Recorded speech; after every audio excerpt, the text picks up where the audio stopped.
So this machine is our articulating roll forming process, and we brought it to the show here to display our abilities to come down and form inward, perhaps to reach around an obstruction. Let's say it had to come around and form something like this, or like this. The advantage of this over a segmented die would be its 360 degree form with no pinch points where the segments of the die would be, causing a leak path or a crack position. The leak path for something submersible is significant, so being able to put a 360 degree form around a part is important. We made some simple samples that we can put in and show.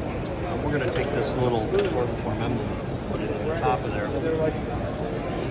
We have an internal thru-spindle pressure pad that's going to come down and put a clamp load on any internal components that need to be held in place, and then let the material form. We've done this as a preliminary form for the next operation, which would be static roll form.